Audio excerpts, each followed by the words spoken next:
Welcome to European Society on the eve of the Columbian Exchange.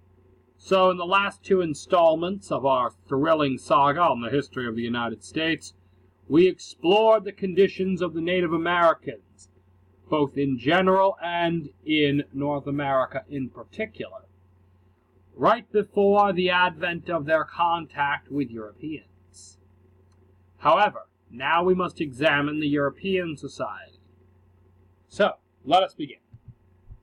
So the Vikings, the first Europeans to actually make contact with North America. Now the Viking kingdoms began expanding and reigning in the early Middle Ages, circa 600 and 700 CE.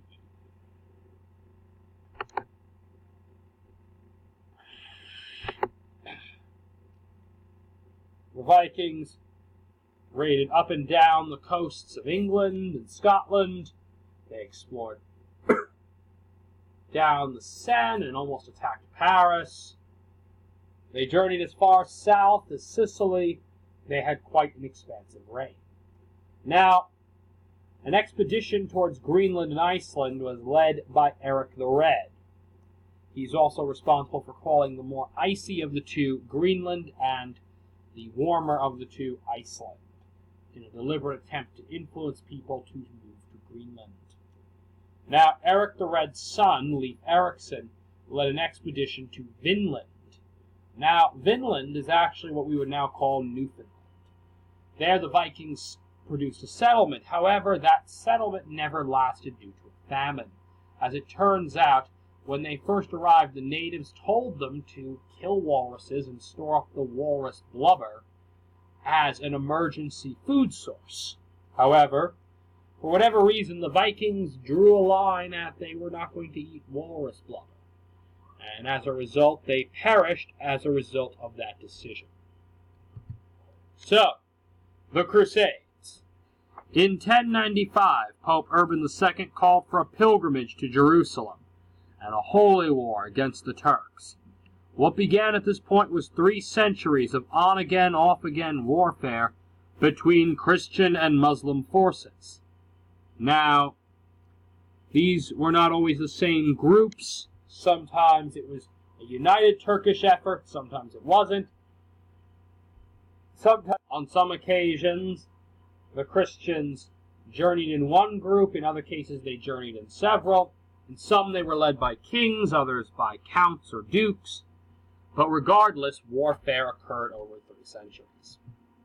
Now, during the period between the First and the Second Crusade, and definitely before the Third Crusade, the Crusaders established kingdoms in the Middle East, and these kingdoms traded with the Arab and Turkish kingdoms around them. And there, they were exposed to the luxury goods of East Asia. Fabrics such as silk and calico, spices such as cinnamon, sugar, and peppers, and materials like porcelain, what we would now call fine china. All these goods, the Arab merchants in particular, were excellent at acquiring from East Asia, and they traded these goods with the European newcomers. Now, by the 15th century, there were no more Crusader kingdoms in the Middle East, and the Ottoman Empire controlled all access to the Silk Road. That was a land trade route that connected East Asia, China and India, to the Mediterranean. Now, the Republic of Venice and other Italian city-states grew rich by buying Asian luxury goods from the Ottoman Empire and selling them to other European countries. However, for each individual country and person who bought these goods, the goods increased in price, because each individual is going to try and sell it for a little bit more than what he bought it for to make a profit. So by the time these goods reached Central Europe and Western Europe, they had been marked up considerably. Now Portugal, always wanting a bargain, everyone wants a bargain, they decided they wanted to cut out the middleman and trade with India directly. So they sent an explorer by the name of Vasco da Gama. He sails around the Cape of Good Hope, that's the southernmost tip of Africa, and he reaches India. the amount of goods he brings back from this voyage pays for the voyage 40 times over. Now, it's not only about the money that's affecting Europe at this point, but religion is in upheaval. So during the 16th century, there was a division in Christianity known as the Protestant Reformation, which split Western Christianity between Roman Catholic and various Protestant denominations. Now, the Catholic Church then launched the Counter-Reformation, which was a series of measures taken by the Catholic Church to convert Protestants back to Catholicism. In some cases, these involved evangelizing, going out and preaching. And one particular tool that was excellent at this job was the Society of Jesus, the Jesuits, who would often spend great amounts of time, years, preaching in various locations, as well as establishing charities and universities wherever they went. For example, the famous Boston College, where Dr. Martin Luther King Jr. studied, was originally founded by the Jesuits and is to this day a Jesuit institution of higher education. Now, the other tool in the Catholic arsenal was warfare. And this would lead to the wars of religion. So, what were the wars of religion? Well, as you might remember from Global 9 and 10, they were fought between Catholic and Protestant rulers. One family that was particularly dominant during these wars, and was a part, if almost all of them, was the Habsburgs.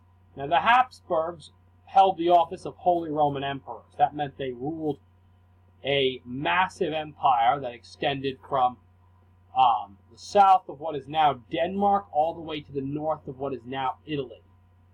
Now, they were also kings of Spain. Spain owned not only what we now call Spain in the Iberian Peninsula, but also owned territories in southern Italy, as well as what we would now call, what was then called the Spanish Netherlands, what we now know of as Belgium and the Netherlands.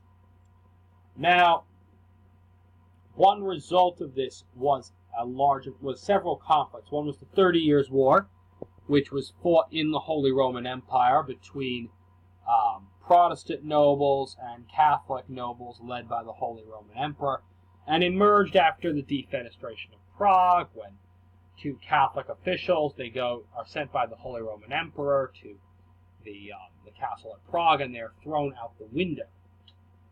Then there's the Dutch rebellions, which occurred because the Dutch converted to Calvinism. The Spanish were trying to convert them back. And then you have the Spanish Armada, which was when Philip II of Spain attempted to convert England back to Catholicism by force by sending his entire fleet, this massive armada, north to attack England. Now, one important ideology to come out of the Protestant Reformation was predestination. That's a central belief in Calvinist Protestantism. And predestination holds that at the dawn of time, God created all the souls that would ever be, and that he damned most of them to hell, but saved the select few, whom they call the elect. And the belief was that one could not change whether one was or was not one of the elect, and that righteousness, grace, and generally agreeing with Calvinism, as the Calvinists understood this, was seen as irresistible to the elect. Now, this led to an interesting development, because that meant that those who weren't Calvinists were held to already be damned, and as a result it was more morally acceptable to oppress and or kill these individuals, because if God had already condemned them, what was the problem with the Calvinists doing so as well? And that's going to become a major issue, not only in the wars of religion, but when we get into the interactions between Calvinist Puritans and the Native Americans. So, slavery. Now, in the Middle Ages, a papal bull, it's a decree from the Pope, forbid Christians from owning other Christians as slaves. This led to two immediate consequences. One was the decline of slavery in Europe. Since the time when the bull was issued, most, if not all, of Europe had been Christianized. So as a result of this, slavery in which Europeans owned other Europeans decreased.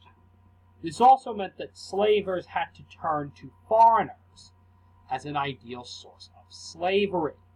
And there's another important issue to remember here, that, and this is important when we look at the origin of triangle trade slavery, that because the Protestant Reformation occurs in the middle of all of this, while the tendency to look for foreigners as a source of slavery began before this, and the Portuguese, who were a dominantly Catholic country, were the first to begin the process. Once the British take over and the French take over the slave trade process more and more, they're not bound by this rule about Christian can't own another Christian as a slave, because by the Protestant Reformation they've rejected the authority of the Pope. So at this point, they're more than free that even after these people convert to continue owning them. So it's an important thing to remember here. That's going to be an important detail when we talk more about the origin of the transatlantic slave trade. But this is the condition that the institution of slavery in Europe is in prior to the discovery of America. So, I hope you enjoyed that.